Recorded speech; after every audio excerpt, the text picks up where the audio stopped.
What's up, guys? Welcome back to another episode of the Trout Wrangler Podcast. I'm your host, Ryan Garrity. It is currently October 31st, and we got the Vibe Curator dressed up as a hot dog back there. I uh, I elected to go as Happy Gilmore. Picked the easy one. I had a Bruins jersey, but hey, Mav, Mav, tell him what's up. The Glizzy back there. Um, You're looking good back there, pal. I'll get that off you as soon as I'm done recording the intro. But we got a really cool episode today, and before we get into that, I would like to thank the companies that helped me do this. The Vibe Curators out. Want to thank the companies that helped me do this.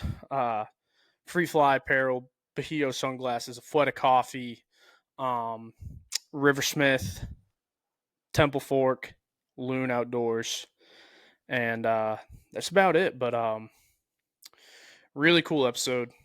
Jake, I swear, I think this guy's like the mayor of the entire fishing industry. Everybody knows him. Just a super funny dude. If you follow him on social media, you know what I'm talking about. But until we get into it, Mr. Jake Hutcheson. I always mispronounce it. My bad. But we will see you when he pops on. Everybody have a happy Halloween and be safe. If you're going out drinking, drink responsibly and always have a good time. But I'm going to get this Glizzy costume off of the Vibe Curator. He's not messing with it. So I think he's already took it off partly himself. He's about to shimmy out of that joint right now. I'm watching it happen. Yep, there he goes. Free man, Rick. But until the interview, happy Halloween.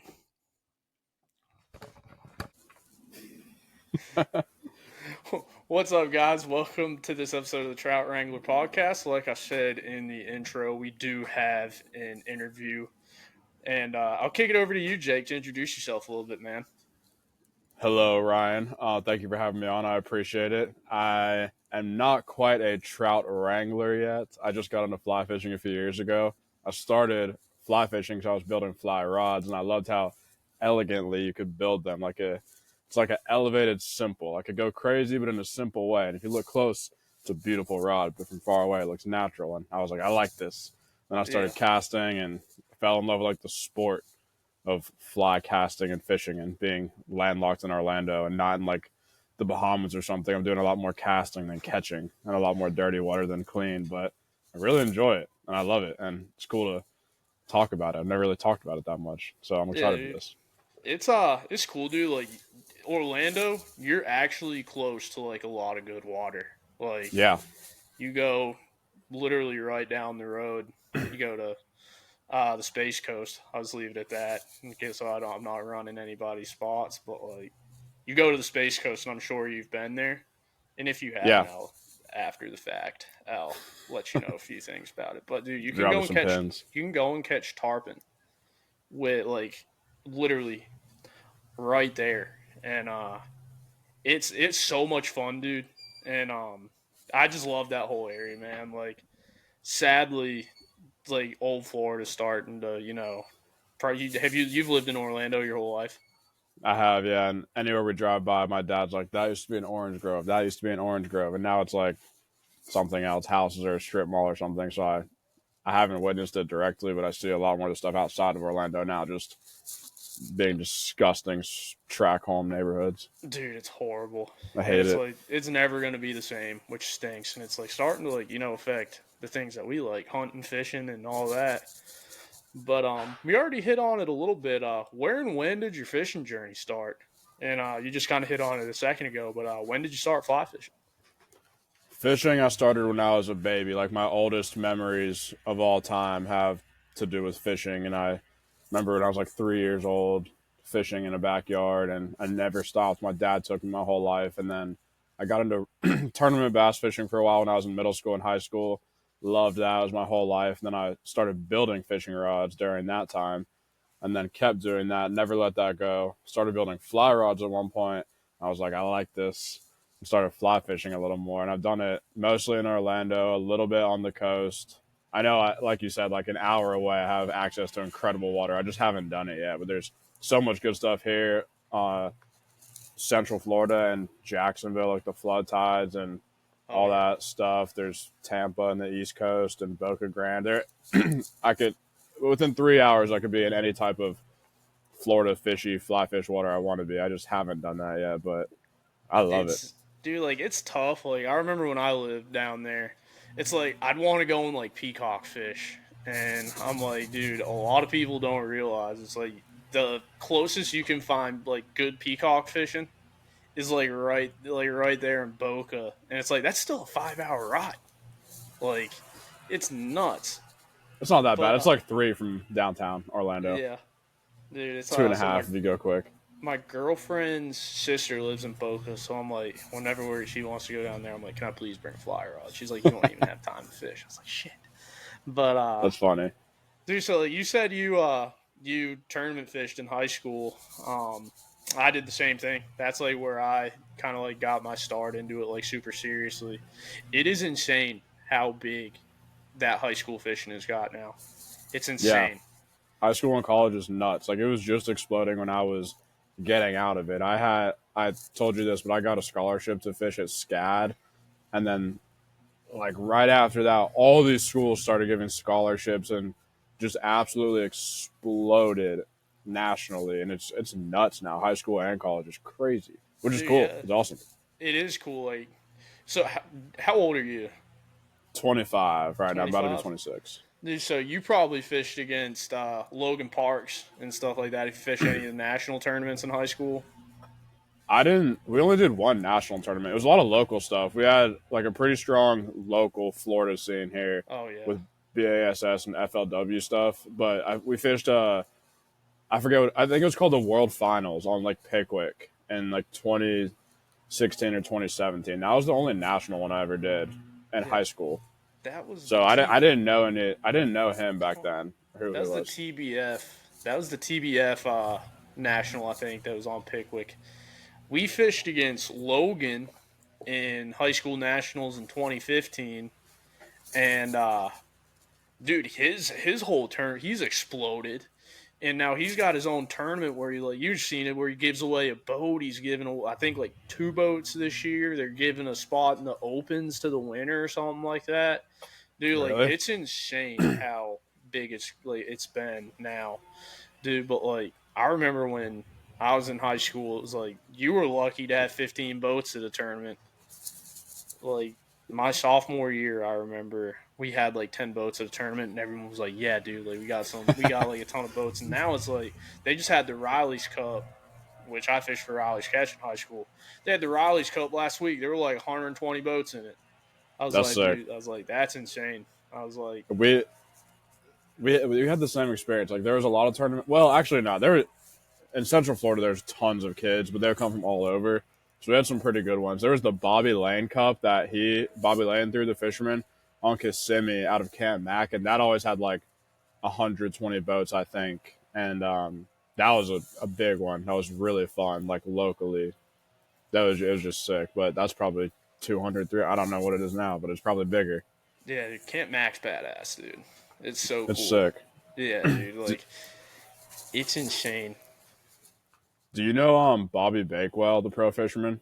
Have you heard of him? I've heard the He's like name. he's with all those like young new live scope guys, but he was my tournament partner in high school. Oh no way.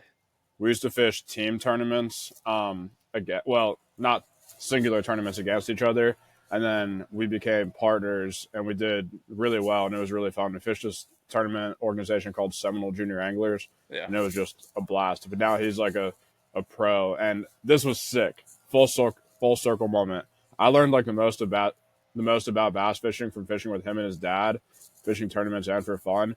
And then this year at the Bassmaster Classic, he fished it because he won an open, I think. And then I worked it with AFTCO. So like the first time both of us ever go to the Bassmaster Classic, it's like I don't know, we're both going together and we used to tournament fish. It was Yeah. just so cool. That's We're cool both as getting hell. paid to go to the Bassmaster Classic. It was sick.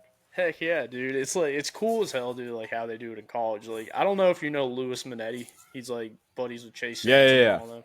Dude, yeah. He so won the college thing. yeah, he won the college bracket, dude. I'm super good friends with him. Like we had a huge Oh, party cool. when he qualified for the classic, dude. It got a Really? little blurry like towards the end of the night. Like dude, but that's just it's so cool to see that, dude, and like those full circle moments. And That's sick. Did you go to yeah, school with dude. him, or were you just friends with him? We were just friends with him, dude. So like I fished at East Carolina. And Cool. dude, like all the North Carolina teams kind of had like a tight knit group of dudes, and there was like a good amount of us that like were local to Charlotte. And it's like Lewis stayed at UNCC a couple years after us, and it's like my buddy Jarris is good friends with him. He works at Biz Baits with him now, and we Cool. all just kind of like hang out and drink beers on the weekends and sometimes. But dude, Lewis has been on road warrior mode these days, man. Like all over the place. But dude, like it is cool to see that, like you can go around and be like, oh yeah, I fished at NC State, I fished at SCAD. Dude, it's kind of crazy to see that whole SCAD thing go down. And I'm not gonna say Yeah. anything else about that. We both know that story, I think. And I actually don't know what happened. I was so removed from it. Like I, I was gonna fish, and then, but I was like, I was gonna go there because I was just the track I was on. But in my head, I was already like out of it, and then I just decided like I'm not tournament fishing anymore. I'm done. And I just didn't hear anything else. I have no idea what happened. I know something happened and the program blew up, but I don't even know, and I don't care to know really. yeah, dude, No offense to anyone, but I yeah, love the dude, coach. I love yeah, him. I think he's sick. I have no he's the idea what man. happened, but free him or He whatever. yeah, he fishes Isaac a Payne, I love him. who is it? He coaches at another school, I think now. I I think thought he worked at Mustad. Maybe he he does now, but he worked. I see him at ICAST every year. he might. I knew he either worked in the industry. I think he did. He worked. He might have worked at Shimano before. We might be thinking of two different dudes. I might be thinking of the old Carson Newman coach. Oh, Um, okay. but yeah, dude, there something went down. I've heard like two different stories, and they're kind of like in the same ballpark. But like it was sucked to see that go down because like there was a good group of fishermen right there. Dude, like you had all those sticks that year, like Noah Pestelli, um, Yeah, all those guys, and like a lot like of them are Laura still, and Foshi, a bunch of the yeah, girls too. They yeah. were The like on girls the were cutting sticks. edge, dude. They had like all like the popping like Instagram fishermen who fish tournaments. Yeah, Like there was that Cody something. was it Cody? Um, Oh, who was it? he had like curly hair. Like he might still fish. I don't know. Oh yeah, I remember that dude. He Cody something. I forget his name, but he had curly hair. He went by like curly headed bass fisherman on Instagram or something like that. And They had he a could bunch of those people. They did, dude. And then I think it was Bethel had a couple of those like when I was like getting ready to go into college. Like, what's my dog doing back there? What you getting into back there, Math? Sorry about that. Messing with stuff. Yeah, dude. I thought he was about to hump the blanket back there. I was hoping he wasn't. I was like, dude, That's that'd good be. for ratings. Yeah, I was like, dude, that'd be Bahio nuts. loves that. Yeah, dude. I was like, yeah, that'd be awesome if he started doing that, and I'd have to edit that. But dude, it was like that same year. Bethel had a few. Like, I don't know if you remember. You probably wouldn't. His name was Rashad. He was a stick, dude. That dude could catch fish out deep in a puddle on the side of the road, I think. And like, dude, he like Let's go. kind of like went, didn't realize like it wasn't all it cracked up to be, and I don't think he fishes anymore. Like, I think he got into fashion because like I remember at one point he was like he was he was taking pictures of like his AP on his wrist. I was like, damn, that boy popping now. I was That's like, crazy. dang. But yeah, dude, like it's pretty cool, dude. Like we were talking about it earlier. Like I see a lot of your videos, man. I'm like, you've really done it all, dude. Like I feel like you're the mayor of the fishing industry at this point, man. Like you've built rods, you fished tournaments, and worked in like content space. Like how does each like feed into the other for you? I think the core of it is just that I love to fish, and it's like my thing. I go out in Orlando still after I work, and I like I don't know. I tie a frog on and I go just catch giants on frogs and jump out of my shoes and freak out like a little girl. Like, I love this shit so much. Yeah. And that's the core of it. And I see so many guys like make these, whether they're rod builders or they're fishermen, content creators, they don't fish and they're not good and they don't have this shit in their blood. And I'm like, Yeah. you guys suck. I Yeah. hate you. I hate you. I don't like people who are like, posers are in it and they haven't taken the necessary steps. Like I learned everything myself off of YouTube. I'd learned all this shit myself and I tried so hard and I had so much fun. I hate when I see guys who just skip steps and act like they're there and they're not. They suck. Don't know how I got on that tangent, but I say that to say, like, I love it. And I've always made videos. I have videos on YouTube from like 12 years ago of me like reviewing lucky tackle boxes at Christmas time. Like, here's my rod and reel arsenal for 2012, stuff like that, like the John B days type of stuff. Yeah. And that's it's always stuck with me. And then I had a rod building business where I was building custom rods and repairing rods. And I started to like really hate that. And I was doing more and more social media. Not hate it, I loved it, but like I wasn't the guy to like be in a shop all day. I wanted to be around people and I wanted to make videos. Yeah. So I just started making videos and then pitched Mudhole, the company who sold me all my parts for my rods, on me doing TikTok for them, and then integrated the rod building and the fishing to the video world and just like made all of my passions into one and got paid to do it. It's sick. Yeah. Dude, Mudhole, dude, I completely forgot about Lucky Tackle Box, dude. I completely The mystery forgot tackle about box that. knockoff. Yeah, the mystery tackle box knockoff, dude. I remember being at the Classic in high school, and Lucky Tackle Box came to like me and my buddy. Where like when you're in high school, you go to the Classic in like your jersey, and do the whole thing, and it's like that's when a cold beer didn't matter when you're at the Classic. You're just going down there to have fun, and dude, like they came up to us, they were like, "Dude, you guys got to try this out." It was like right where when like Mystery Tackle Box was like starting to go on that uprise, and they were like, Fire. "We'll give you a free subscription for 2 years." And me and my Dang. buddy, I was like, "Sweet." I was like, "We'll do it." And me and my buddy got the first box, and it's like, no offense to any of them, but it was like, this is all the stuff that like Mystery Tackle Box didn't want put in like another box. But it was like, dude, it progressively got better. But like, I think like half of our team was like, dude, we don't want any of this stuff. It like just That's pretty accumulates, funny. It Yeah, just was junk. it was just like junk. And I was like, I could go and like this is how I did it. You've probably done the same thing where it's like I could go and spend $25 on stuff from like your local tackle shop or like local companies, and you'd be like, I'll actually throw this stuff. Mm-hmm. Given like I might hang up like a football head jig in a tree and snap it off on my second cast, but it's like it's still going to be like a local business and stuff like that I want to buy the stuff from. And I do like I love going to the Classic every year, and do like the Knoxville ones are pretty cool. And I've heard that. I heard that's the best venue, like the one in tennis. I heard that's like, I think it's next year it's there, I think. Yeah, And next they year told me that was the best one. that is the best one, dude, because it's like Knoxville's just an awesome town. And Really? it's like, how it is, like at ICAST and stuff like that. It's like trade show gets over, and it's like everybody goes out to dinner, and then like everybody's meeting at like you meeting at a spot to like hang out and have a few cold ones and stuff like that.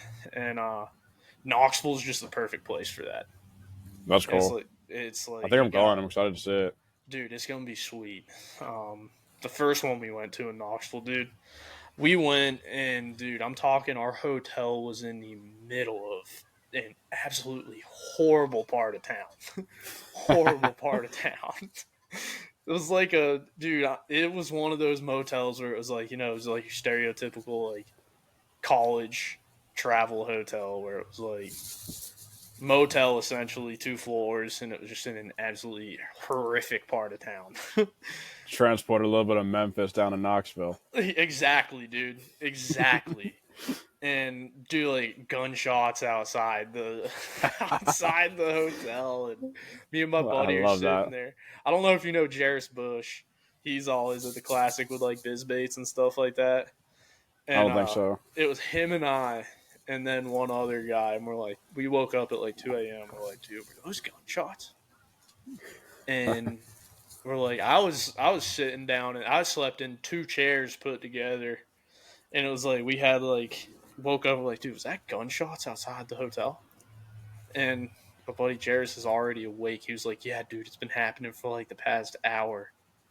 And I was like, no way. Sure enough, dude, like we get out there to leave for the expo the next morning. Yellow caution tape around the entire parking lot. And me and my buddy were like, dude, we got to get out of here. Like, we're going to the trade show for the classic. And, it's fun out there though. Like, I wish we had a hotel like a little bit closer into the city itself, Knoxville. A little bit safer. A little bit safer. But, dude, like, you did work for Mudhole, you said, right? Yep. It was 4 like, years. About 4 years. What drew you to Rod Building specifically, dude? Like, and how'd you land that first opportunity in the space? Well, when I was in high school tournament fishing, John Cox, the pro fisherman, was Yeah. sponsored by Mudhole, and he was like local legend. He was like, he's sick. He's just like, I mean, he's the guy. And then General.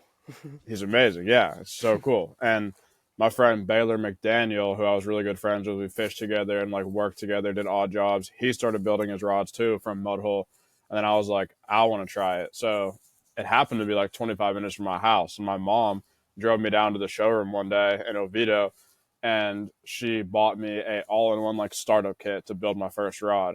Yeah. But that was like December 10th, and she was like, you can't open it till Christmas. I was like, oh, that was the worst. For 2 weeks, I had to wait. I knew what my present was, but I had to wait for 2 weeks. But I think once I started, like, I never stopped. I just started building rods like crazy. I was a hustler. I was an entrepreneur. So eventually I started selling the rods and doing repairs. I remember Mudhole had like a little rack where they had sale stuff, and they taught a rod building class, and they had some leftover rods that the handles were already glued up on, and they had a bag of guides on it, and it was like $40. And I was like, that's a good deal. So I bought like one of those, just wrapped the guides on, epoxied it, sold it for 80, doubled my money, went back, got another one, did that again. I kind of never stopped, and it was just fun. And then I was really bad for a long time, and I look back and I'm like, ugh, who would buy those? The ones that I was selling. But after a while, I got my aesthetics up and found kind of my style and some better like builders that I could look at for inspiration and just understand what quality is and see what a high level fishing rod is through looking at theirs, and then say, oh, that's how I should be doing it. My epoxy should look like this. My grip should look like this. All that. And just, it's become a real art form for me. Like I crave doing it. I do it a lot less now, but I love doing it, and I kind of crave it sometimes. Like putting together the colors, the correct colors with the right grips, the right cork. I like making my own cork handles, putting the cork pieces on piece by piece, gluing them, shaping them. They have like this blue burl wavy cork that looks like the ocean, and I just freak out when I see that. I love putting that on fly rods. I got a Lefty Cray TFO blank, and I've had it for like 5 years, and I finally finished it. It only has one coat of epoxy on it, so I didn't finish it, but I put a fly tip on it and started fishing it, and it's so sick, and I built it so beautiful. And I should really finish it so it remains beautiful, but it's good enough to fish. I'm a one coat man. I get one coat on, enough to fish it, and then take it out and never finish the rod. That's kind of my deal lately, but dude, those I don't know. It's just become an art form. Those Lefty Cray TFOs were sick, dude. Bro, the color's beautiful. It's like this sparkly blue. It's beautiful. Dude, it's been fun. Oh, I bet, dude, because it's like the amount, like, that's one thing too, dude, to where it was like, it's come so long. Dude, all the blanks you can get for rods and stuff like now, and then all the grips, like, you got the wind grips came out from like, and dude, their golf grips are nice too. And then they put those on a fishing rod. I was like, dude, that's insane. And they actually suck though. Yeah, dude. Come to find out, they get like slick. After like 4 years, or after, depending on what kind you get, after a couple of years, they're like terrible, and they start to like rub off. But they're really cool at first glance, and for the first couple of years that came out, they were hot stuff. I got a bunch of one. ones on my rods that I've had to repair now, but they were good for a while. Dude, I remember what was that lose combo that it was like the Mac speed, and it had like the green wind grip, and dude, I saw that thing. I was like, I need like 3 of them when I was in high school. And dude, like that, you're absolutely right, dude. Like that wind grip gets like a little bit of moisture on it, it just crumbles to pieces. Yeah, it's And weird. dude, like by the time mine got stolen, that thing was just like crumbling to shreds. And it's like, damn. And then I ended up breaking the rod and left the tip off of it. I just snipped it. So like the dude that stole it ended up getting an absolutely dog shit rod. But he That's what probably he gets. yeah, exactly. It's like if you're stupid enough to steal my rods, then yeah, that's what you get is a snipped rod tip. But dude, like this. Let's see. Did you quit your job at MHX? Oh yeah, wait, I forgot to tell you how I got to the job there. So Yeah. I was building My bad. rods, and Sorry, I then got on a tangent. no, I'm tangent king. I was building rods, and Gary Vee was like, post 37,000 TikToks a day, and I was like, okay, and I just started doing TikTok for myself and for another business, and it did well, and I instilled in myself that I could do this. I'm like, I'm confident enough that I think I can do this for a business. And then I was like, oh, I'm on Mudhole's website every day for an hour. I know every single product. I know everything about this company. Maybe I could work for them. And so I walked in there one day. I had, I always forget the word, but whatever that word is where your brain is like, do this. And it has like a feeling. I had intuition. There we are. I had some good intuition to say, bring your best rods with you today when you go to pick up an order. Because I was going to pick up some parts. And I had all my best rods in the car. I had like this one I did with shark's teeth in it, all this cool fancy stuff that I was really proud of. And I brought it in with me, or I didn't bring it in. One of the sales guys was like, Jake, let me see your rods next time you come in. I've never seen them. You're always in here. I was like, actually, Nelson, I got them in the car right now. Let me go grab them. Ooh. And I went and grabbed them, brought them in. Like everyone gathered around. And at one point, the now president of the company walked by. And I was like, this is my chance. And somebody introduced me to him. And then he said some stuff, and then I pulled out my phone, and I was like, hey, I can make you guys a bunch of money on TikTok. And I showed him some other pages I'd done, and I was lying. I had never made anybody a cent on TikTok, but I knew for a fact that I could. I believed in it without a doubt. I was like, I'm in a crush for them. And then he called me a few days later and offered me a job, and then I was off to the races, and it was fun. I had so much fun doing it. Like, it was my world while I was doing it, and it was like my college. I looked at it like I got paid to learn. I get to come into this big business. It's like an $18 million business. It has real legs. It's been here forever. It's going to be here for a long time after I leave.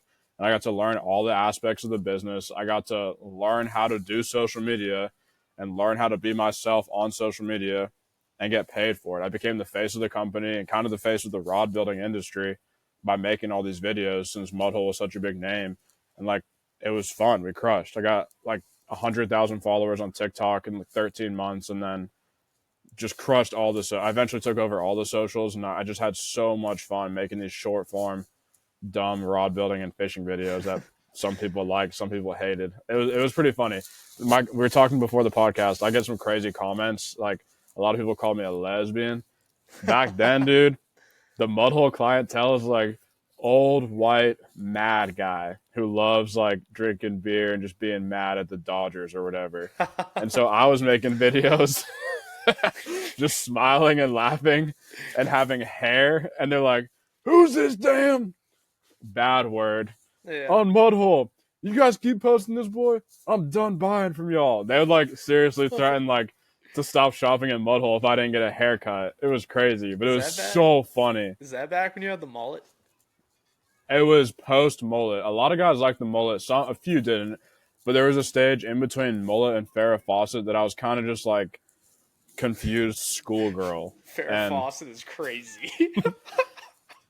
Yeah. I didn't know who she was until I got that hair. I got like this beautiful, my mullet just grew out into this like beautiful waviness. And everyone was like, Farrah Fawcett, because everyone who worked at Mudhole was old. They called me Farrah Fawcett and Fabio, and I had to look them up. And then I was like, I like this, and I ran with that one. But Yeah, the hair was fun. My hair and my voice have done so much for me. Usually, people are like, "Go get a job, kid. Cut your hair."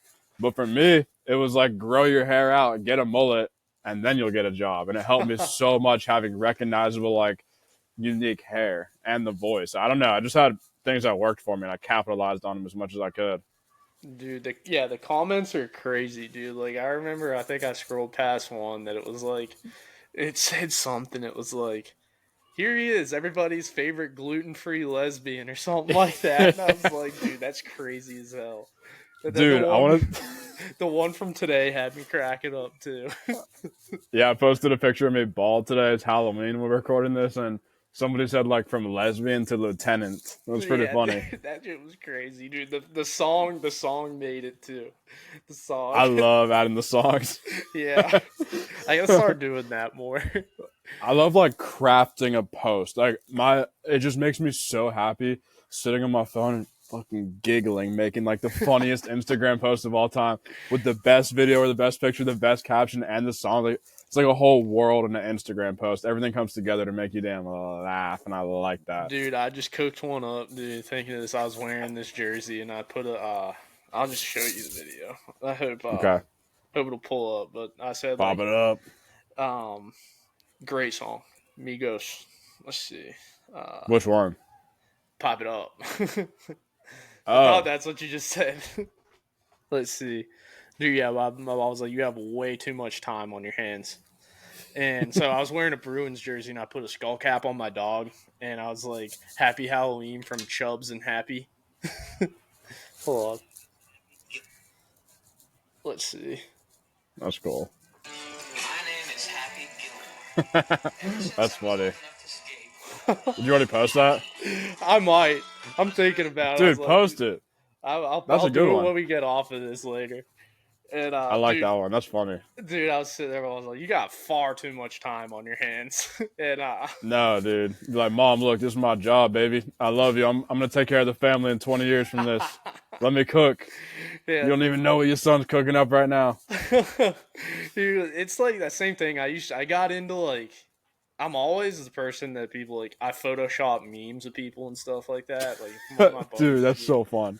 Dude, I'll sit there and I'll like cook one up, and I'm sitting there, I'm like, dude, this one's gonna be fantastic. And now I got like my buddies like want to cook up a meme. They're like, dude, can you do something for me and like Photoshop this? I was like, yeah, I can. And oh, dude, like that stuff is fun.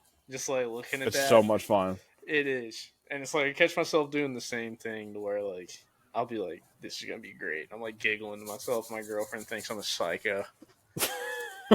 It's fun, bro. Dude, I watch my videos like 10 times after I post them. And if I have a good story, I'm just sitting there geeking out over it. I probably look like a psychopath too. But I love that shit. This is my world. I love it. Yeah, dude, but like, dude, you're talking about, I mean, the guy like John Cox, dude. Oh my god, that man, dude, he's the man. The Barry Florida's finest. Who's his buddy that's like pretty good now? Keith. Yeah, He's Keith last name. He doesn't have a last name. I don't know I it. forget his last But name. they were tournament partners forever, and both of them were like on the same level. But I think John just like I don't know. Maybe he had more money or something at the time. They both like worked together, I think, and fish together. They're both insane. But that's pretty cool that like he's coming up with him now. Yeah, dude, it is. And John Lester was an MHS guy too, wasn't he? Yeah, or Brandon Lester. Brandon Lester, that's who it was. There was John something and Brandon Lester. John Cox, John somebody else, and Brandon Lester. Maybe somebody else. I'm not sure. Yeah, they had a really good roster like back in the FLW days. Yeah, rest in peace, FLW. Dude, I got in contact. This is a cool little like story. I love having crazy ideas that are like so woven. Remember the FLW series Circuit Breaker? Yes, with Mark Daniels Jr. and then they did Yes. one with JT Kenny had one Yeah. split with another guy. They Yeah. had like a couple seasons. Remember how that was like the sickest thing of all time? dude, it really was. There was nothing cooler than that. That was the best fucking thing ever. Sorry. That was the best freaking thing ever for a kid to watch. And so 2 years ago, Major League Fishing bought FLW. 2 years ago, they announced that like the top Major League Fishing event was going to go down from like 80 fishermen to like 50 or something. Like they couldn't market that many people, so they were cutting down the field, and they were pissed. Or the online people and fishermen were pissed, and like they just were in so much hot water, like publicly, I guess, Major League Fishing, and Yeah. it seemed like everything they were doing was wrong, and they're probably just trying to run a good business, and it's so hard. Yeah, it But is. like it didn't seem like they were doing good. So I started to think we had this guy. I was working at Mudhole still. We had this guy named Matt Steffen that we sponsored. He's awesome. He's a really good fisherman, and he's a YouTuber. He makes a full-time living from his YouTube and stuff he does on social media. And he was rising into the highest level of Major League Fishing this next year. I was like, holy shit, what an opportunity. I'm going to pitch MLF or Major League Fishing on them bringing back Circuit Breaker and having Matt Steffen be the star. Major League Fishing says they can't market people. Matt Steffen is fully sufficient without Major League Fishing. So if you make Matt Steffen the star, then he can teach all these people to like market themselves without the big organization. Mudhole gets their sponsored guy as like the biggest the face of the biggest fishing show in the world if it does well, and then Major League Fishing like has something for younger anglers to look at to want to fish MLF. At that time, like it didn't seem like but public perception was good and people wanted to fish MLF. I was like, this will save your business, dude. If you guys do this, every kid watches this, and now every kid associates MLF with the dream of being a pro fisherman because they own the market space. Nobody else is making this content. And I like pitched it to MLF. I pitched it to Matt, to Mudhole.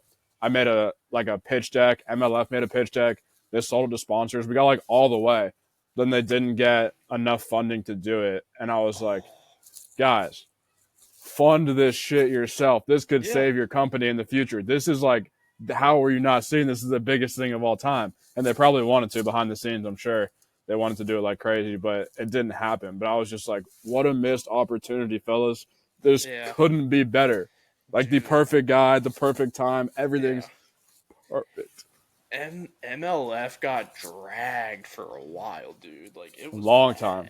Dude, Probably still do. I don't know. Yeah, I haven't really followed it much anymore. And dude, they got dragged there for a little bit, like when they split with Bass. And sorry, my dog. Stop it, dude. Stop. Get back up. I'm gonna put my dog back up on the bed, dude. Feel better. MLF got dragged there for a while, and it was tough to see, dude, because it's like, I think everybody remembered like Forest Wood Cup and stuff like that going to that expo, but it's like they got dragged, dude. Like I really think they were like struggling there for, like at one point, and I don't know it, dude. Like I remember when it like first happened and like they started doing like the college stuff, dude. The college tournaments were the most unorganized, like horribly run tournaments, and I was just like, damn, dude, like they can't catch a break. But like I think that split really like screwed some people up, like where they're like you got to go to one or the other, and you couldn't like fish both. And then I think they ended up like a lot of them ended up going back to the elites and stuff like that. And it's like that's something that it's like it sucked to see because like there were a lot of good guys that fished both the FLW tour and the elites. But like now you got like you look at it, some of the best guys fishing. You got Wheeler, Connell, and all of them are fishing MLF. Yeah. But yeah, dude, it's cool as all get out. But yeah, dude, I completely forgot about that Circuit Breaker series, dude. That just unlocked a core memory, dude. I remember the Mark Daniels one where like they were driving by something, and there was like a rooster on top of a donkey. You remember this one? And then he looked over at it. He's like, you know what that is? He's like, that's a chick with ass. And they pan it over, and it's the donkey. It's the donkey with a rooster on his back. I vividly remember that one of Mark Daniels Jr. for some reason. That was a good Mark Daniels Jr. impression. Your voice sounded exactly like him. That was good. Dude, should clip that and tag him. I used to buy the heck out of those Bill Lewis MR6s, dude. And I would go to the MLF things when they came to Raleigh, and I talked to him about it. Like him and I used to go back and forth in the DMs on Instagram, just Cool. shooting the crap about those MR6s, dude. And they were good crankbaits. Is that a square bill? It was a lipped one. I forget. Okay. I'll send you a picture of it, dude. It was a great crankbait, and he designed it, and it was awesome. I caught a bunch of big fish on it on Lake Wiley down here, and Cool. won a couple tournaments on it when I wasn't washed up. MJ's sick. I love him, dude. He is that whole little crowd that he runs with too is really cool. I know. I love them. Him. That's just such a cool thing. They're all like this squad. I fished with Adrian and Vino one time. One of their other friends who's awesome. He was so cool. He came to Orlando. One of my friends put something together to fish with him. He invited me out, and we just fished and hung out, and then went ate after. He's the coolest guy ever. Those guys are all sick. Oh yeah, dude. I remember I lived 10 minutes from Lake Weir, and I used to fish the Monday nighters some nights. And one particular night, I went to go fish it, and I dragged my boat all the way to the ramp, and I go to kick it over. I had an old 99 Skeeter with a 2-stroke that was about it picky and choosy on when it wanted to run than any motor I've ever seen, but it was still a Yamaha. I beat the piss out of that thing. Nice. When it ran like a scalded dog. And I pull up to the ramp, and I'm getting ready to kick my motor over. I kicked it over in the driveway. I'm like, all right, I'm getting ready to go up and fish. I was like, I just got back from work. I was like, it's a shit day. I was like, I'm going to go fish this Monday nighter. So I'm sitting there, and I'm sitting in the parking lot, and I'm like, dang, this thing doesn't want to crank over. And I looked at Daniel, the guy that ran the tournaments. I was like, man, I don't think I'm making it today. Everybody had co-anglers, and I'm looking in the last minute of they're getting ready to blast off. In comes rolling. I forget whose truck and boat they had. I'm pretty sure it was Jacob Wheeler's. He come flying in. They pull in, dump that thing in, and they made that video of them catching those fish on big spinner baits at night. Bro, that's my favorite video of all time. No way. Dude, it's on Lake Weir. Dude. No way. Yeah. And Adrian, I was going to bring that video up 2 minutes ago. I love that video. Yeah. That's sick. Dude, yeah, I fished those Monday nighters all the time. And that particular one, my boat was messed up, and I took it to the house. Good. Yeah. To save some money. Yeah, dude, I looked at that video the week after. I was like, it's probably a blessing in disguise that my that my motor didn't want to run. Yeah. I think they knew that we were losing money that night. I mean, didn't they have 26 pounds on 3 fish or something they had insane? 26 pounds and 3 fish. That's one of my favorite videos. I've referenced that a lot. That's just such a fun video. Roll up with the boys and fucking crack them on a Tuesday nighter, Monday nighter. Dude, the funniest part is Cannell looks at them they're sitting there with Colin, and he holds one up and he goes, "We're Colin 6-pounders," and he tosses it back. That's awesome, dude. He's like, "We're Colin 6-pounders, dude," and that lake right there, dude, has them. Really? They're tough to find and figure out. But dude, I hope nobody hears this and everybody starts pulling up the Lake Weir like they did at Headwaters and stuff like that. But dude, yeah, Lake Weir is right there in Ocala. Has them. Good to know. It's insane, dude. It's easily. I wouldn't go there when it's blowing 15, 20 or on a Saturday, but dude, during the week when it's nice and calm, I do go out. You could probably get out there in a kayak and just wear them out. And dude, yeah, that lake's sick. There are a couple little lakes in that area that just have them. Do Lake Pan? You ever been to Lake Pan? No, I don't even know if I've heard of that. Is that part of the chain? Not part of the chain. It's I think it's part of that chain where it's Henderson, Salapopka. I don't know how to pronounce it. It's TSALA, Little Lake Henderson. Those are great lakes right there too. And then I think Lake Pan's at the top of it. It's Lake Panasoffkee.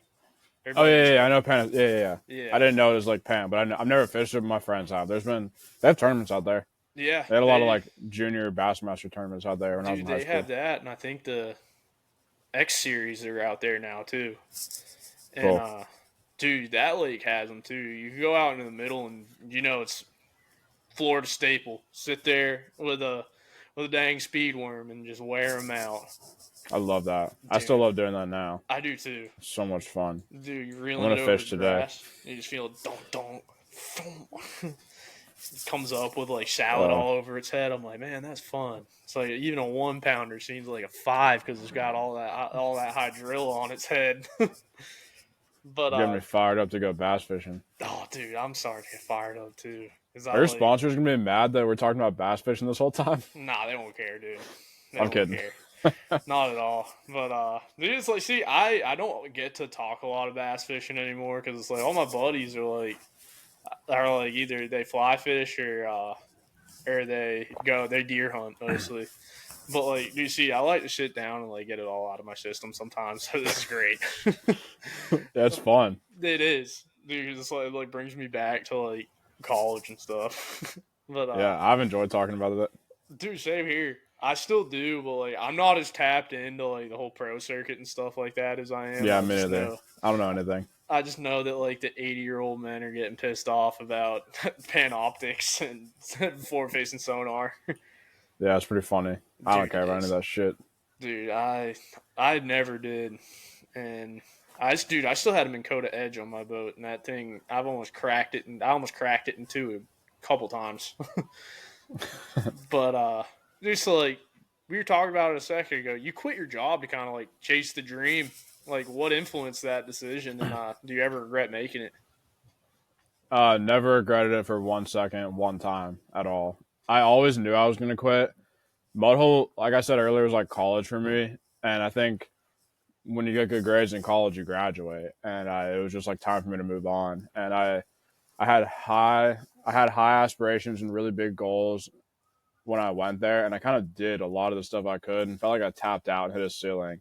Like I love doing ICAST. I met everybody at ICAST. I made crazy good connections. I got brand deals to do videos with ICAST. That was like my Super Bowl. I loved going there and seeing everyone. I did like everything I could. I think I could have done it way better. And I was like a kid there and I made a bajillion mistakes. And I'm glad they kept me and let me be a kid and make mistakes and still do my thing. But I think it was just time. Like I was ready to do my own thing. I wanted to always be Jake Hutcheson, the brand, like myself on camera.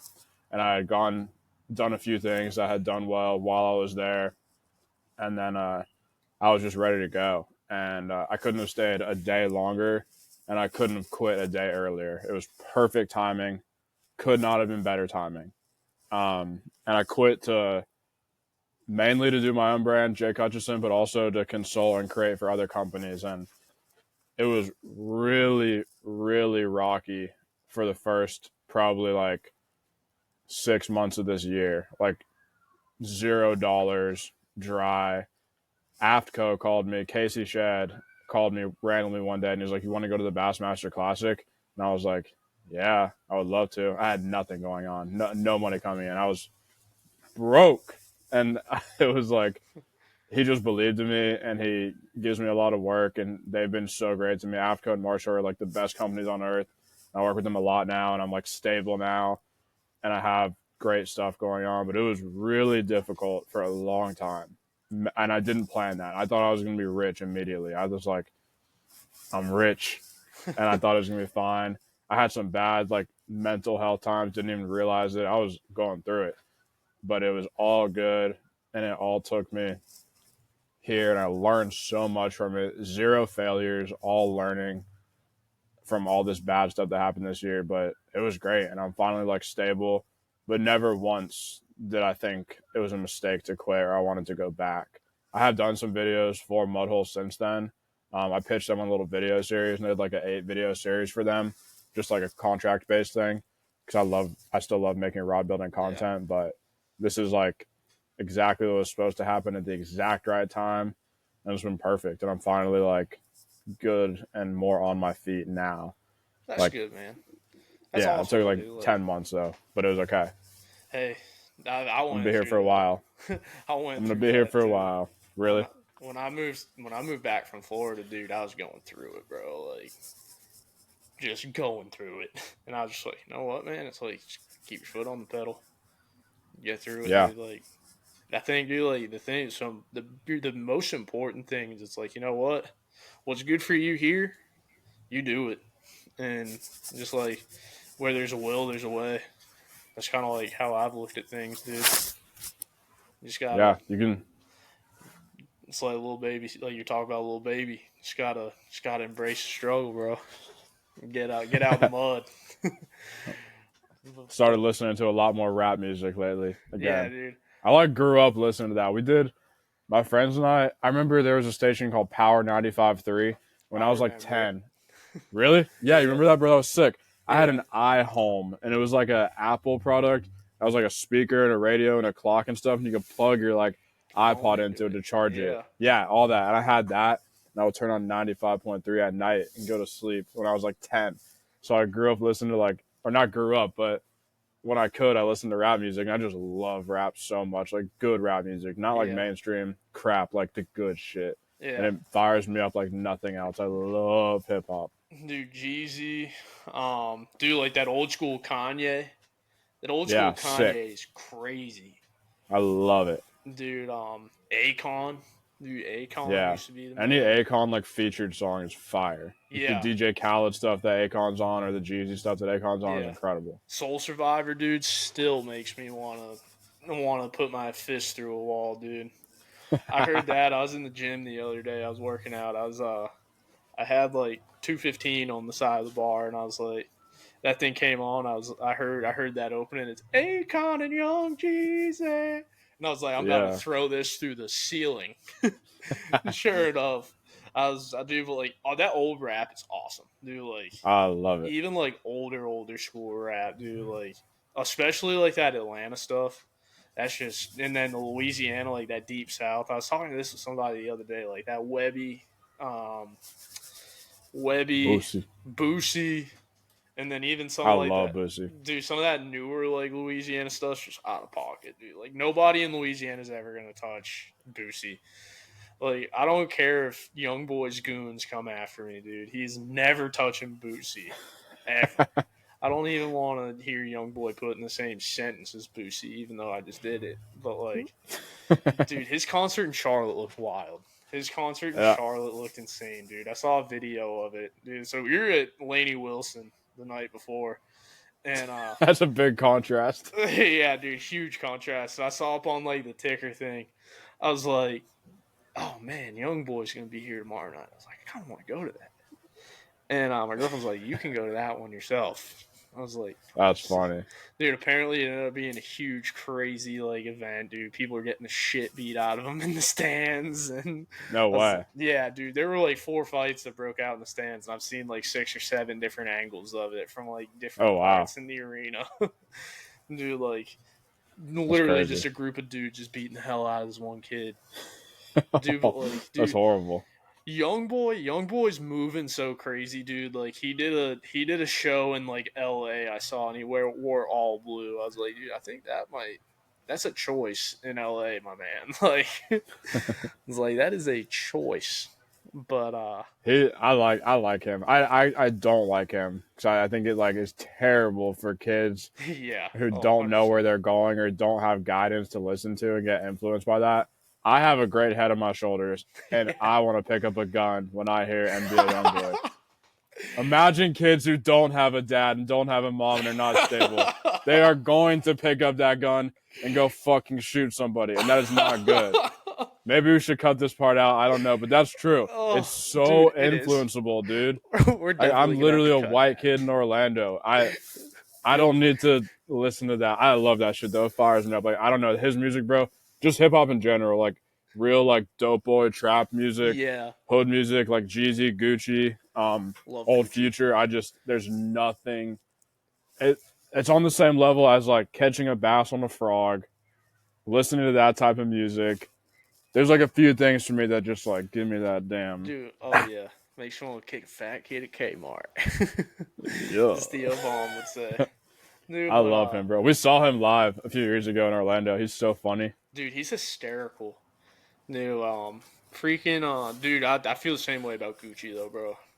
I got called chopped and unk because I was listening to Gucci the other day and some kids. I was in the parking lot. I'll It's like, karate chop that kid in the throat if he called me that. yeah, I'm listening dude. to Gucci. He's like, bro. He's like, what are you listening to, man? He's like, you chopped, you unk. And I was like, dude. I was like, you've never heard of Gucci? I was like, that's a criminal. That's criminal that your older brothers, if you have them, didn't teach you about Gucci. Like, come on now. Like, I love him. It's like, who do you listen to? Drake? yeah, we like Drake. I was like, of course you do. It's like, no disrespect to Drake or anything. Like, he does make great music, but it's like they're glazing him a little too much these days, dude. It's like, come on. Dude, I went to a Drake concert in Miami one time.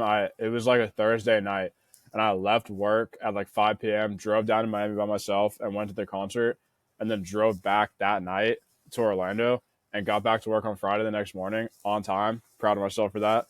But I had more fun in the car listening to the Drake music that I was queuing up than I did at the concert. I was in the top of the top nosebleeds, and he was playing all the like pop like girl songs. And I love like the deep cut rap. Yeah, that stuff. I hate that. Yeah, but I love when he raps his ass off. Like when he, I just love his like really hip hop tracks, but he didn't play that. Headlines, dude, is fire. Dude, that whole Take Care album was fire. Yes, that whole album is unreal, dude. Yeah. I love that, but that's not what he played. And I'm like, what are we doing? Yeah. Dude, so I got lucky, man. Like, I went to... Dude, so I think I was a freshman in high school. And my buddy had just got his license. Mm-hmm. And Drake vs. Lil Wayne was in town. And, dude, we got tickets. I'm pretty sure I was sitting in that line. I'm pretty sure I smoked my first in line for Drake vs. Lil Wayne. And, really? Me and my buddy were sitting there passing it to each other. And we get in, dude, and it was like, I'm talking, dude, like, Wayne played all his classics. Drake played all his classics, dude. Like, even the stuff like old mixtape Drake. Like, you don't get mixtape Drake anymore, which sucks. But it's like Draft Day, banger. Dude, Wayne was playing like stuff from like the Carter 4, the Right Above It album, dude. And then he brought Future up on stage, dude. I was going nuts. Wait, when was this? What year? This was 2015, I think. Sick. Dude, like headlines. He played that, dude. I was losing my mind. Dude, that's fun. I wish I still had my old phone from that year, dude. I had that entire concert probably like filmed, dude. I'm talking we were packed into the lawn of PNC Music Pavilion like sardines, dude. Like you couldn't even move in there, and you probably get if you didn't smoke before the concert, you probably get secondhand high just sitting there. And dude, that concert, I do not regret a second of not going to that concert, dude. Even though I had school the next day, I ended up at Waffle House on Highway 74 at 2 a.m.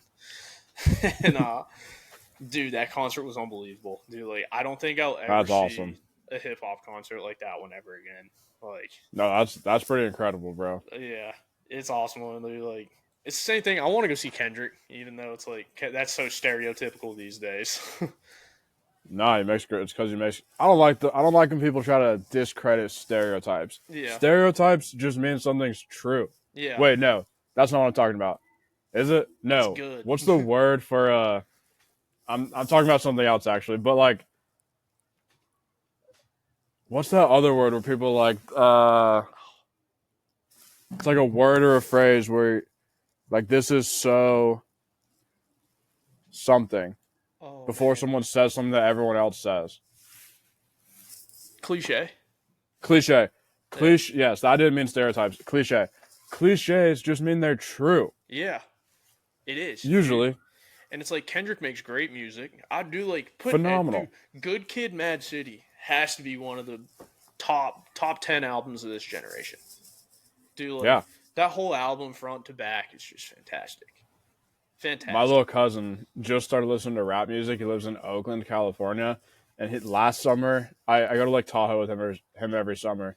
Last Great summer, choice. he could not stop listening to whatever like the Kendrick Drake beef song was. He was just Not like Like on Us. YouTube Short. Yeah. He was on YouTube and YouTube Shorts like spamming it and like singing it out loud the whole time. And then this summer I came back and he's like he's a little bit taller, he's a little bit cooler. He's like listening to all the Drake. He's like, I can't believe I was such a Kendrick laser last year. I had no idea Drake was this good. And I'm like, bro, get ready. And I showed him like all this other stuff and we just like listened to rap music the whole time.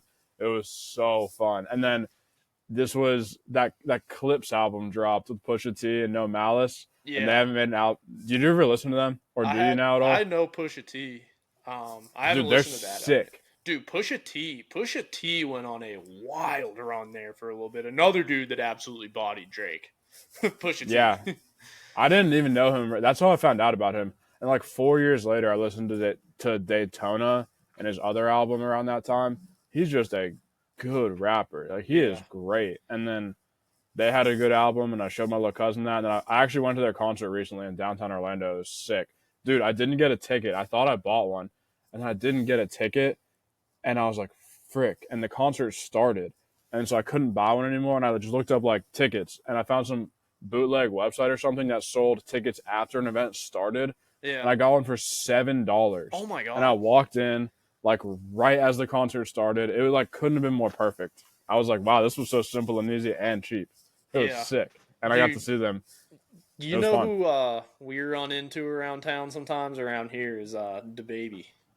Really? Yeah, dude. Talk about no way. That's cool. Went on a wild run and just like insane. fell off. Dude, and then you remember that song about him? Like he was singing about. You heard it like all the time on like TikTok. It was like, I made a right and I got off on Sugar Creek. Saw the police at the left. Saw the look at me. That might just be like a Charlotte thing. So he came out with a song with a rapper called Black Zach from Columbia. Yeah, I know him. Yeah, so he's from Columbia. He just got locked up for murder. Nice. And yeah, dude. So like he came out with this song with Black Zach called Tuesday, and it's like all these different places in Charlotte, and like DaBaby, like opens it up. He's like, I made a right and I got off at Sugar Creek, which is an exit like 10 minutes from here. That's cool. And just like around my apartment, it's like you go 10 minutes that way, you're in a really rough part of town. You go another 5 minutes, you're in one of the roughest parts of Charlotte. Sugar Creek Road is horrible.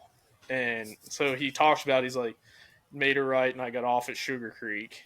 Saw the police at the left. The Shell, which was on the right. Like I walk every time I go down Sugar Creek Road, I sing the song to myself. And then he talks about the cookout on the left, dude. It's just a horrible part of town, dude. But like DaBaby went on, like you see him, like we were at the first Panthers game this year, and like I heard a bunch of people like going crazy behind me. I look back and DaBaby's in a box with a Shedeur Sanders jersey on. And he's like, it was nuts, dude. He's just walling out. He's at Hornets games all the time, dude. But like, dude, it's funny. There's another guy coming out of Charlotte I'll send you later. I forget his name. He was just on the XXL freshman site. Oh, really? Yeah, dude. I'll send you his name later because I'm going to have to look it up too. But I listened to like a couple of stuff. I was like, damn, that's pretty good music. That's cool. Yeah, dude. But it's good to hear. Yeah, dude. I don't know about this new. I haven't heard about many of the guys. I kind of have like a huge music taste that I listen to, and it's like rap. I'll listen to rap in the gym and like when I'm kind of like riding around. It's like I listen to so much music now, it's crazy. Yeah, same. A lot of like country and southern rock too. Yeah, that's what I've mixed that in too. Those are like my big three. Dude, so what do you think the biggest myth or misunderstanding about social media work in the fishing industry is right now? The fish. I'm gonna answer a different question a little bit. But I think it'll kind of go into that. I think the fishing industry. I know is that they always say it's 10 years behind on everything, marketing, everything. It might be more than that, but I don't know if it's a myth. But there has never been a better time to be a marketer than right now. There's so much opportunity. There's so many people not with the times, so many companies not with the times.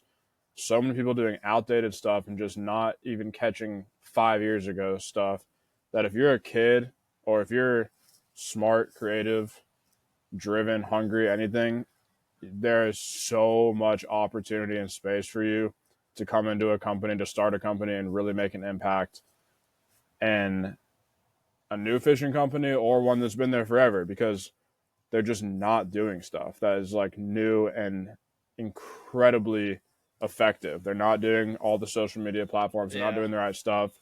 Um, I don't like TikTok Shop. I hate it. I kind of hate Amazon most days too. I love going into a place and buying something physically and talking to somebody. I love the experience because it's life and I love people. I love people. But there is a huge opportunity on TikTok Shop. And like the only person that's doing it is Beyond Braid and Ryan, who runs that. And he's an absolute genius and a killer.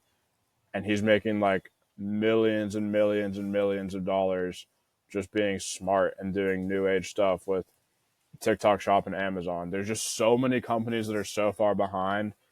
Barely anybody's doing really good organic content.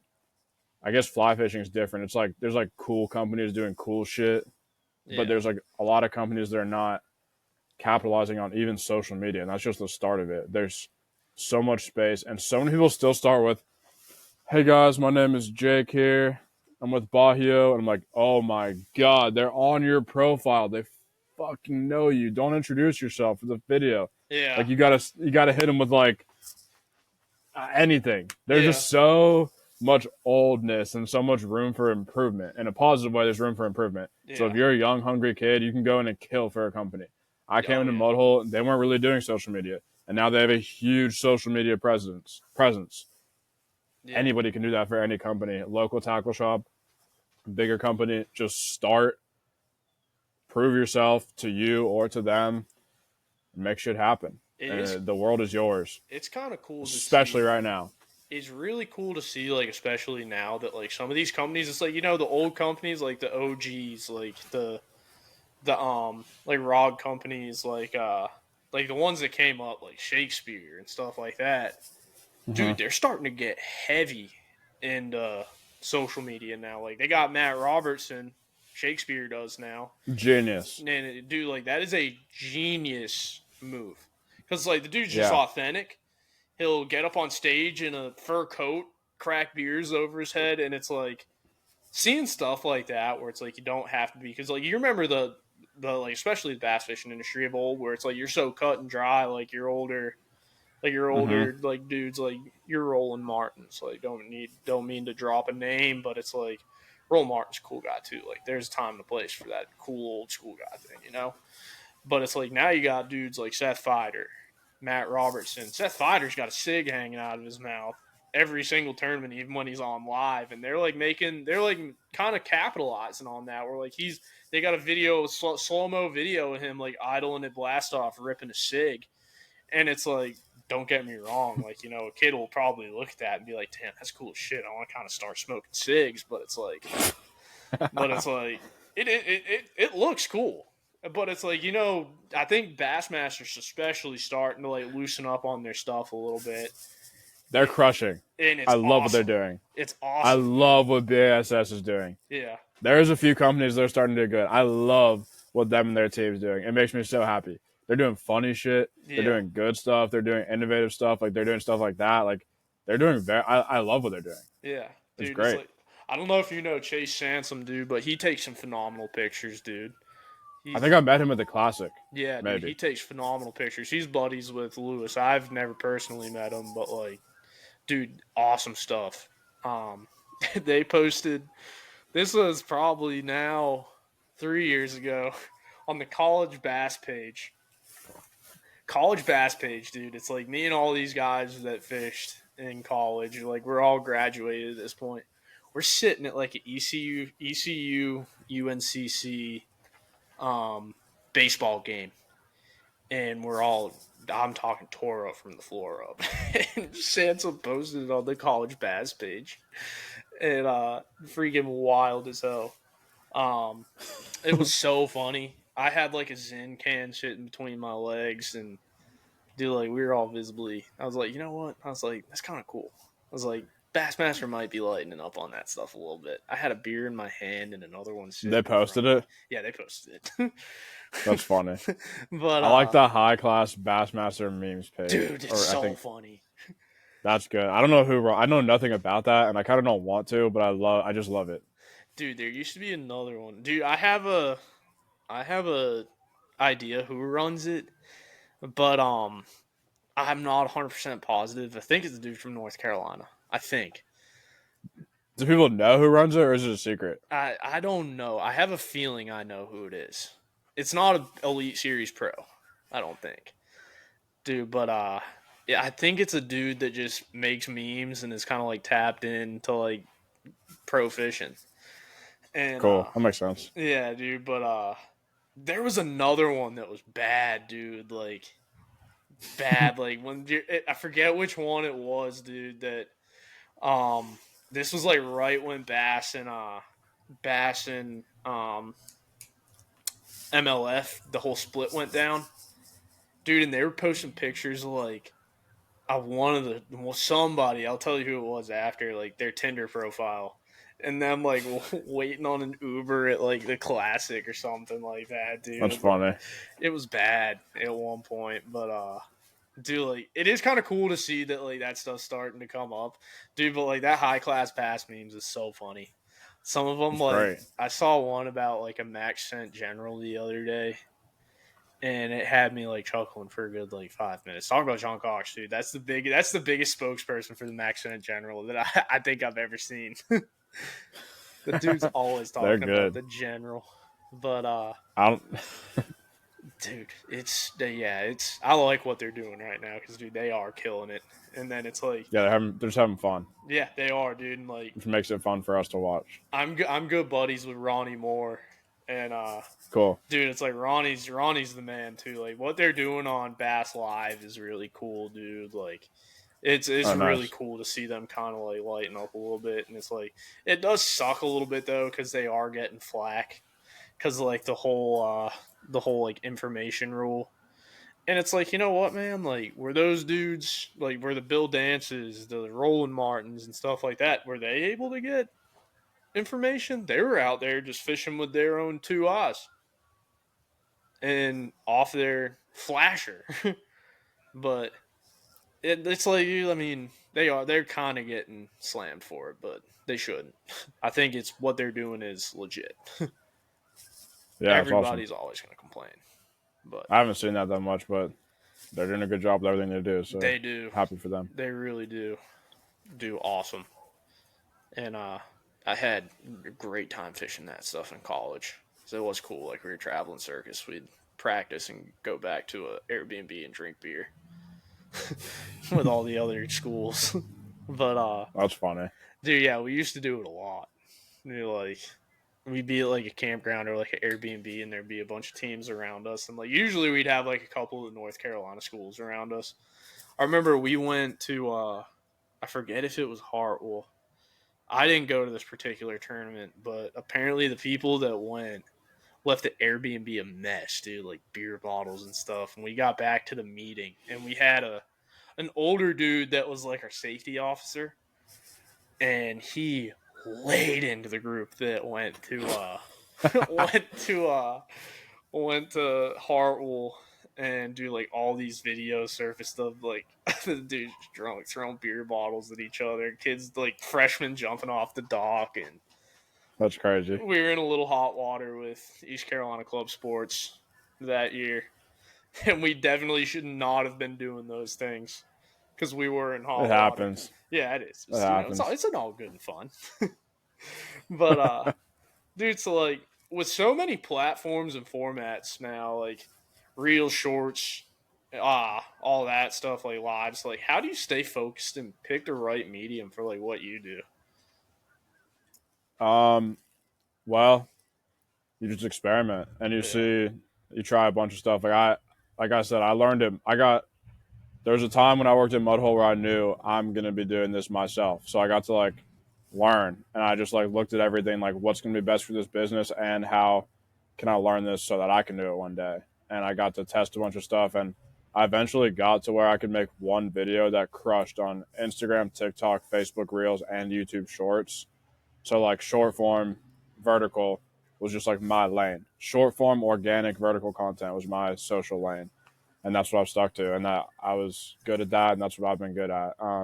One day I would like to get into YouTube, Yeah. or maybe something else, longer form, horizontal, because that's like where you get your real audience and fan base and long term stuff. And I have like a plan for a podcast and for YouTube in the future that I would love to do sometime. But I'm having a lot of fun with this, and Yeah. I'm signing to an agency right now for my social stuff, and hopefully I can keep expanding, keep doing good content, and make it into more of a revenue generating business for myself, and then just keep getting better and better. But I think you just try all of them.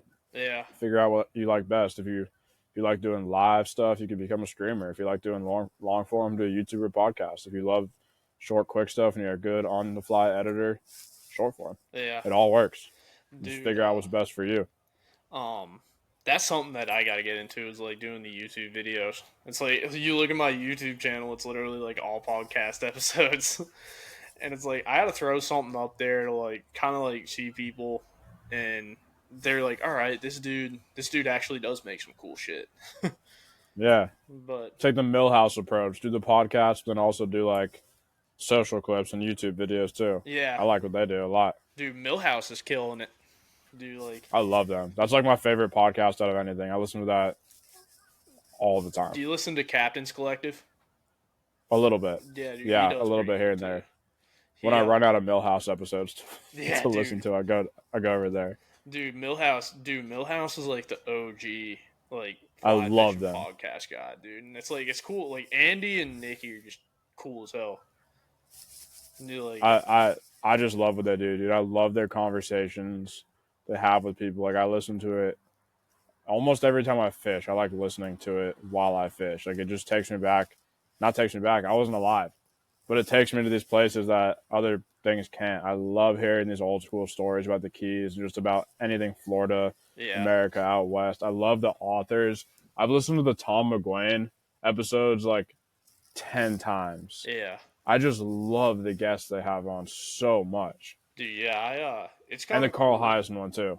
It's cool, like hearing those authors and stuff like that talk. I've had like Monty Burke on, and dude, like some of the stuff that he's seen is like cool as hell. And it's like, really? I have one of the Tom McGuane books, literally. Like, which one? 92 in the Shade. No, it's the one, The Longest Silence. Cool. Yeah, it's like I don't know about that one. It's like a bunch of short stories and stuff like that. It's a really cool book. Oh, is it new? Is it newer? Nah, I think this one's like 4 years old. Maybe. How is it? Did you like it? I haven't read the whole thing yet. I'll usually like get the book and like I'll kind of like listen to it on like audiobook some too. Okay. So it's like I'm not great at reading, believe it or not. But it's hard for me to do. Dude, like, because I get so sidetracked with like 1,000 different things. It's like if I'm reading, it's like I could be tying flies. I could be like, just like especially when you're doing this, like I could be editing a video or like filming something or something like that. It's something I got to get better at is filming, like because I want to actually like go and put together like a badass like actual film, something like long form, like 20-minute little thing, but like kind of make it just good. And it's like I have a rule for myself. I kind of like handicap myself, where I'm like, I'm not gonna put a camera up or put a drone up or something like that until I start catching fish. And then it's like I start catching fish, and it's like I just get too excited. I'm like, they're biting now. I might as well just keep fishing. And it's like noon time. Yeah. I'm not gonna get any good content in at noon. But like, I gotta get better about that. But dude, so like that's really all I got for you for the hard hitting questions. We could get like this. Now this is kind of like my favorite part of the podcast. Okay, I'm prepared. I have a playlist that's called the Trout Tunes Season 1 playlist on Spotify. Okay. And I put in 5 songs, and the guest puts in 5 songs. And what are your 5 songs for today? Okay. Do we have any type of like style or genre or vibe or whatever you want, dude? This playlist is nuts. I could give you my 5 if you want me to. Go ahead. Yes, please. I think mine was all over the place today. Let's see. I gotta find the damn playlist first. But let's see. There it is. All right, you gotta scroll to the bottom. So, my first one was "Life Ain't Easy," Mac Miller. Okay. Second one, this one's off the wall. Okay. "Daisies" by Justin Bieber. Is it on the new album? Yeah, dude, it's a Okay. vibe. It's a sick song. Cool. "Soul Survivor," Jeezy, Akon. I like it. Okay. "Homecoming," Kanye. Cool. And then "Fire on the Mountain," Grateful Dead. That covers about every range of music right there. Okay. All right. Now I understand. I have a good list then. All right. Okay. So, Against the Wind, I think it's Bob Seger, or it might not be. Great That might not be a song. musician. Okay. Yeah. Love that song. 90210 by Travis Scott, but I've never listened to Travis Scott until now. I didn't like him, and I was a Travis Scott hater. That album with 90210 on it is sick. Oh, And it's yeah. really good to listen to in the wintertime. Like October is the best time to listen to it. And that song is good. That is a good song. That's not Days Before Rodeo, is it? Hold on. I want to look at what that album is called. Because I You just forget. got demonetized. Congrats. it only played the first couple. This is Rodeo. I'm looking at it right now. Yeah, that's it. Dude, have you listened to any of like his older stuff like that you can only find on SoundCloud? No, but send me it if you have it. I would love to. I If it's will. like this, it's freaking good. Oh yeah. Okay, let's see what else we got. We got those. Going to California, Led Zeppelin. Hell yeah. All That Is Sacred by Scott Balu. I don't know how to say his last name, but you know him. He made the Yeti film, All That Is Sacred, the Tarpon one, and that is just like my favorite thing on earth. I've watched that so many times, and that's like the song for it. That's probably one of my favorite songs of all time. This whole album's really good. I love him. He's sick, and I found him from that Yeti film. I think he makes movies and does that kind of stuff, but he's also a musician, and that song is good. And then let's see. I've been listening to, we're talking about Gucci. I've been listening to this album for the first time ever, Drop Top Wop. Yeah. Pretty good album. I don't know. I gotta have something fire for my last song. I got this Haitian folk art painting. I started listening to Haitian folk music. It's insane, but it's good as hell. Dude. Something off here maybe. Harvest Song by France Casu and Lolita Cueva. Heck yeah, dude. I'm gonna have to start what was the what was the artist name? I don't know, dude. Just look up Haitian folk songs. It's really good. Okay. It's good music to listen to. I'm about to look it up. I hope I find the if I don't, I'll find it later. And if you still partake in There it is. pre-Drake versus Lil Wayne concert activities, that's probably good music to listen to it while doing. Oh, If you know what I mean. I do not partake in that too much anymore. Okay. There Oh, we and go. My I found Favorite it. Memory by Merle Haggard. Harvard song. Which Okay. one? Harvest Song. Yeah, I got that. And then what was the Merle Haggard one? My Favorite Memory. Merle Haggard does have some bangers too. Wait, I take everything back. Highwaymen. That's the number one. Great. Screw all the five. Just Highwaymen. No, Highwaymen, and then Poncho and Lefty. 7 Spanish Angels, and then maybe some Kenny Chesney songs like The Life. That's my playlist. The Life and some other song. Coconut Tree with Willie Nelson. Those are my 5 for the Trout playlist. Hell yeah. Erase everything else. Okay. Yeah, dude. Let's see. I'll put them all. I love music, bro. I do love too. music. Dude, have you Music listened makes me to, so happy. You listen to the new Jack Boys 2 album? Yeah, I hated it. You did, dude. You didn't like Champagne. I thought it was Vacay? horrible. I don't like that kind of music. I'm like immediately a hater. I don't like Travis Scott. I don't know. It's just not my shit. Damn, But dude. if you think it's good, I'll go and listen to that song. Champagne and Vacay is a good one. I didn't like the rest of it. Okay. But Champagne, dude, Waka Flocka was on it. Oh, cool. Yeah, He's I'll check that out. not listed on it, but Waka Flocka was on Champagne Vacay and Don Tolliver. Okay, I'll check that one out. Dude, that's best the only one. Waka Flocka song, 15th and the First with Gucci. Yes. Off their Ferrari Boys album. Yes. Insane. Dude, that'll fire you up. Rooster in My Rari was a good one too. I haven't heard that. I'll listen to it. That's a good one. Okay. Dude, but shoot, there's another one it's kind of like what was it? I was just thinking of you listen to the new Metro Boomin album that Take Me Through That, Take Me Through That. No. Is that the Jermaine Dupri one, or is that different? Hold on, I'll let you know the exact. Was it a Future collab album? No, there's just something Metro Boomin like threw together, and dude, it was like I did listen to it. It's like Atlanta weird. Yeah. Old and new. Yeah. I couldn't get into it. I did try to. Yeah, it was all the old. I'm looking at it now. It was all the old Atlanta artists. Not old, but yeah, it was kind of odd Dash, to me. Dude, that was a blast from the past. Yeah, that was cool. I only know him from No Hands with Walker, but I don't know him from anything else. Oh, dude, hold on. There's another awesome All the Way Turned Up, another Roscoe Dash banger. Okay. Oh, dude, best song of all time. It's on a mixtape that's not on Apple Music. It's called Esco Terrestrial. It's a Future mixtape. It's Who with Future and Young Thug. One of the best songs of all time, especially to listen to when it gets cold. Shoot, it's only on YouTube or probably Spotify or whatever too. There was another one that like was on that one. That's Too Much Sauce. Too Much Sauce. Yeah. That's a good album, bro. Yeah. Or mixtape. Yeah. There's good songs on there. Dude, who was the other one that was on that one? It was Metro Boomin, and then there was another producer that was on it. That on his new album? No, that was on that one. DJ Esco. Yeah. Yeah. Dude, I think he's like Future's concert DJ. Yeah.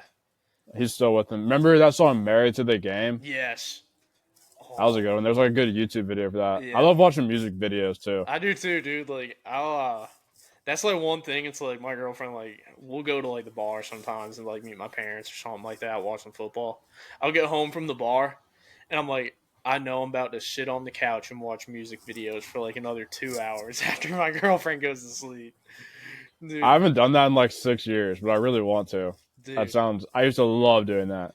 Dude, it's awesome. I'll throw on throw on the Tavon Austin highlight tape and then watch him at West Virginia just go crazy for an hour.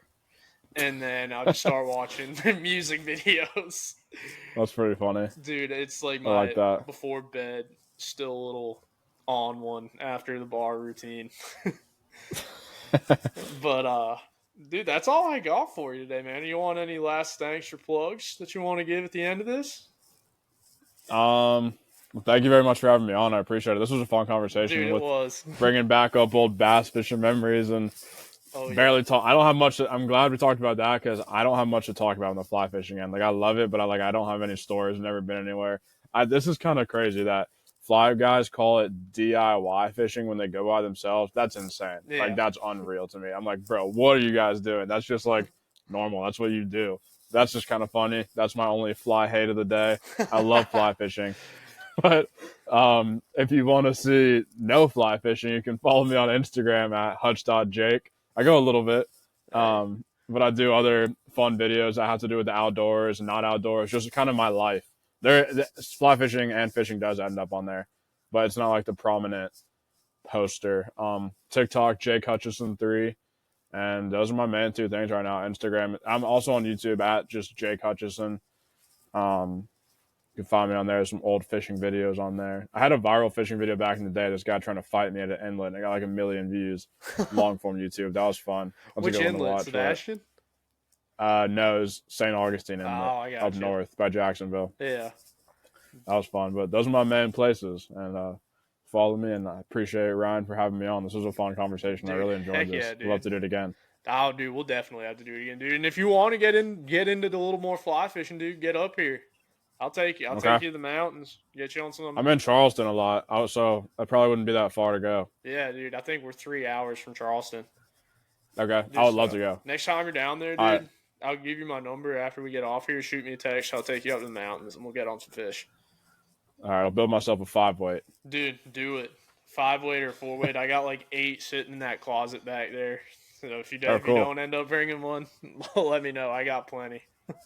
Sick. But, all right, dude, thanks, Ryan. That's all I Appreciate it. got. What's up, guys? That was Jake Hutcheson. I know that wasn't really a fly fishing podcast, but we kind of just sat down and shot the shit about everything, really. So I hope you guys enjoyed that. I know most of it's bass fishing, which sometimes we gotta sit there and talk about that. Hey Matt, if you want your treat, we gotta sit and talk. It's fishing, and I think if we're talking fishing, that's fun. I mean, I know this is a Trout Wrangler podcast and it's mostly a fly fishing podcast, but I still have fun. And Jake's a heck of a dude. He knows a lot about fishing. He's just now getting into bass fishing, so or not bass fishing. He's been bass fishing, like you said. He's just now getting into fly fishing, so hopefully we can get him up there on some trout or something like that, and hang out, dude. But super nice dude. Really appreciate him for coming on. We talked for an hour and 26 minutes, which is really cool. But once again, big thanks. Also big thanks to the companies that helped me out doing this: Bahio Sunglasses, Afleta Coffee, Free Fly Apparel, Riversmith, Temple Fork, all these guys. But just super all around awesome episode. Everybody have a fun, safe, happy Halloween. Go Dogs this weekend. Beat them Florida Gators. You got to say something? You said you were making some noises back there about beating them Florida Gators, huh? Go Dogs. See y'all Tuesday. Beef.